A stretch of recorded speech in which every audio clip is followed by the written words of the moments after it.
ఈ అమ్మాయి perimenopausal age group అండి. తినకొచ్చేసి పాస్ తను తెలియకుండానే పడిపోతుంది. నేను బాత్రూమ్‌కి వెళ్ళే లోపలే నేను చాలాసార్లు గుడ్డల్లోనే యూరిన్ పాస్ చేసుకుంటున్నానని ఒక సిమ్టమ్‌తో వచ్చారు.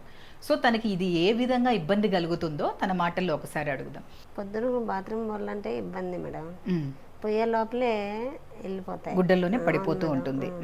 బాత్రూమ్‌కి వెళ్ళినాక మళ్ళీ పోసుకుంటావా? లేకపోతే జస్ట్ బాగా వస్తుందా? కొంచెం కొంచెం వస్తుందా? కొంచెం కొంచెమే మేడం. లీక్ అవుతుంటది. డ్రాప్ లీక్ అవుతుంటది. మళ్ళీ అది పూర్తిగా ఎంటీ చేసినట్లు అనిపించదు. అనిపించదు మేడం. మళ్ళీ వచ్చిన మళ్ళా తర్వాత పోవాల్సిందే.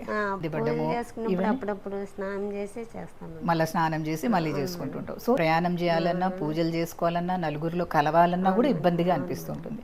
సో ఈ సిమ్టమ్ పెరిమెనోపాజల్ ఏజ్ గ్రూప్లో మనం రెగ్యులర్గా చూస్తుంటామండి చాలామందికి. సో వీళ్ళలో స్ట్రెస్ ఇన్కాంటినెన్స్ ఉంటుంది. అంటే కొంతమంది దగ్గినా, తుమ్మినా, నవ్వినా, లేకపోతే ఏదైనా బరువులు ఎత్తినా, లేకపోతే గట్టిగా ముక్కి కూర్చున్నా కూడా యూరిన్ తెలియకుండానే పాస్ చేస్తుంటారు. ఇంకొకటి అర్జ్ ఇన్కాంటినెన్స్ ఉంటుంది. అంటే ఓవర్ యాక్టివ్ బ్లాడర్ వల్ల వీళ్ళు బాత్రూమ్కి వెళ్ళే లోపలే డ్రాప్స్గా యూరిన్ అనేది పడిపోతుంది. పోనీ బాత్రూమ్కి వెళ్ళిన తర్వాత కూడా కంప్లీట్గా కూర్చున్నాము అన్న ఫీలింగ్ రాదు వీళ్ళకి. మళ్ళీ బ్లాడర్ ఫుల్గా ఉన్నట్లు అనిపిస్తూ ఉంటుంది, మళ్ళీ మళ్ళీ వెళ్ళాలనిపిస్తుంటుంది.